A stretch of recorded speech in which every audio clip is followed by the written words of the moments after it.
Dan selain Forum Purnawirawan TNI beserta sejumlah tokoh sipil dan mantan pejabat negara yang kembali menyuarakan pemakzulan Wakil Presiden Gibran Rakabuming Raka, ada pula advokat dari Perekat Nusantara yang menilai Wakil Presiden Gibran ini sudah menodai demokrasi. Kita akan langsung bahas bersama dengan Petrus Celestinus yang merupakan koordinator advokat Perekat Nusantara serta Pangeran Mangkubumi, Sekretaris Jenderal Relawan Gibranku. Selamat malam Bapak-bapak. Selamat malam. Selamat malam. Baik, saya akan ke Pak Petrus terlebih dahulu. Sebelumnya bisa dijelaskan kepada kami siapa saja yang tergabung dalam advokat Perekat Nusantara ini dan apa yang menjadi dasar advokat Perekat Nusantara akhirnya memberikan somasi terhadap Wakil Presiden Gibran? Ya, jadi advokat yang tergabung dalam pergerakan advokat Nusantara ini banyak, tetapi yang datang kemarin ke kantor Wakil Presiden itu ada 8 orang. Ya, jadi kami 8 orang yang datang dan sudah menyerahkan somasi itu kepada Wakil Presiden melalui Sekretariat Wakil Presiden kemarin. Begitu. Baik, siapa saja, apakah kemudian latar belakang dari para advokat ini hingga akhirnya memberikan somasi terhadap Wakil Presiden Gibran Rakabuming Raka, dan apa dasarnya Pak Petrus?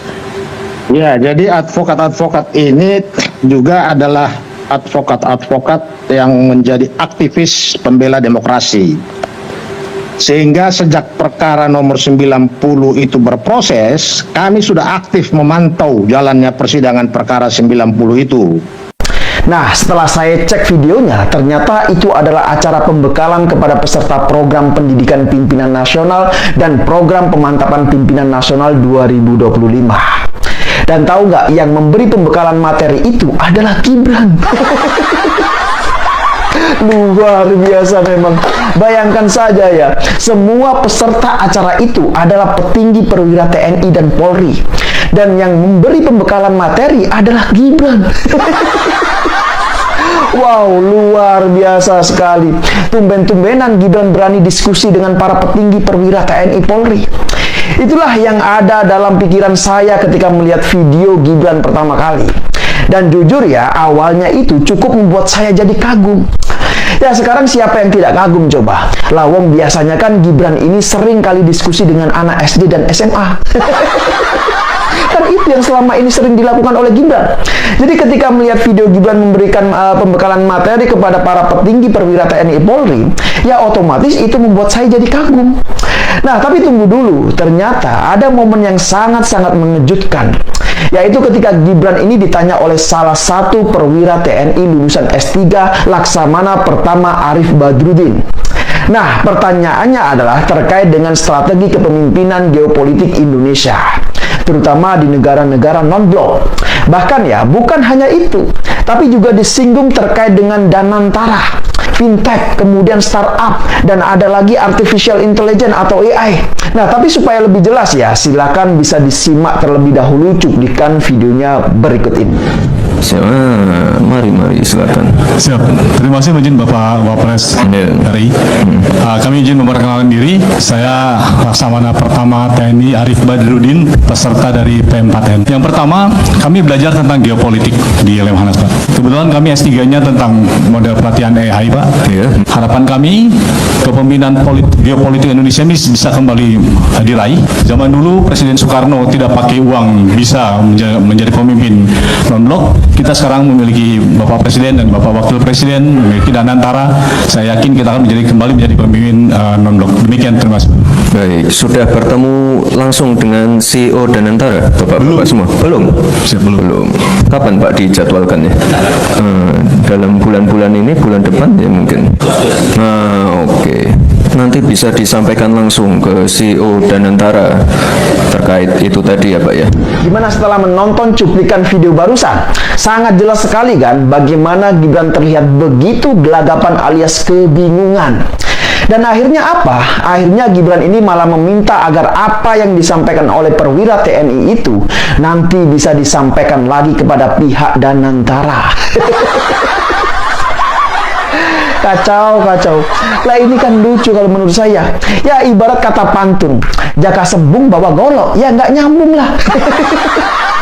Nah, dari sini ya, kita semua jadi semakin paham bahwa Gibran ini memang tidak memiliki cukup pengalaman. Bahkan Gibran juga tidak memiliki kapasitas dan kapabilitas untuk menjawab pertanyaan atau masukan dari perwira TNI. Ya, sekarang bayangkan saja ya, pertanyaan apa, jawabannya apa. Masukannya apa, jawabannya apa. Yang bertanya lulusan S3, yang menjawab ternyata S-teller. Nah, tapi meskipun dalam acara pembekalan materi itu Gibran mencoba untuk terlihat berwibawa ya, tapi faktanya apa? Faktanya justru sebaliknya. Gibran malah terlihat kosong kalau menurut saya. Nah, coba gimana kalau menurut kalian? Gibran ini kosong atau enggak? Ya, jangankan untuk menjawab ya, bahkan untuk memahami saran atau pertanyaan saja, Gibran malah meminta pihak lain yang menjawabnya. Padahal ya, status dia adalah sebagai wakil presiden. Bayangkan saja, orang nomor 2 di Indonesia. Harusnya kan minimal ini bisa memberikan tanggapan atau feedback di luar urusan soal Danantara. Kan harusnya seperti itu. Ya, karena kan Danantara itu posisinya hanya sebagai investor atau sebagai penyedia anggaran. Kan posisinya seperti itu. Padahal ya, dari elaborasi yang disampaikan oleh perwira TNI itu dijelaskan juga mengenai strategi kepemimpinan geopolitik Indonesia, kemudian soal fintech dan artificial intelligence atau AI dan lain-lain. Dan sekali lagi ya, coba kalian bayangkan, perwira TNI tersebut sudah menyampaikan ide dan pertanyaan dengan panjang lebar. Tapi yang terjadi apa? Yang terjadi, Gibran ini malah menjawab dengan sangat-sangat singkat. Bapak sudah bertemu langsung dengan CEO Danantara. Coba, jawabannya Gibran cuma seperti itu. Lah, ini apa-apaan coba? Malah yang lebih lucunya lagi adalah Gibran ini malah menjelaskan soal hilirisasi, dan hilirisasi. Nah, ini kan gak nyambung. Ampun. Masa ya semua permasalahan, semua persoalan selalu dijawab dengan hilirisasi? Ya, jujur saja ya, saya gak bisa membayangkan ketika semua peserta yang hadir itu adalah para senior perwira TNI Polri, tapi justru yang memberikan pembekalan materi adalah seorang Gibran. Dan kita semua juga sudah tahu secara pengalaman, Gibran ini memang masih belum cukup matang. Bahkan secara usia, Gibran juga masih belum mencukupi untuk menjadi calon wakil presiden pada saat itu. Jadi sudah sangat jelas sekali ya, bahwa berdasarkan pasal 169 huruf Q Undang-Undang nomor 7 tahun 2017 tentang pemilu, dijelaskan tuh bahwa persyaratan untuk menjadi calon presiden dan calon wakil presiden adalah berusia paling rendah 40 tahun. Dan pada saat itu kita semua sudah tahu bahwa Gibran usianya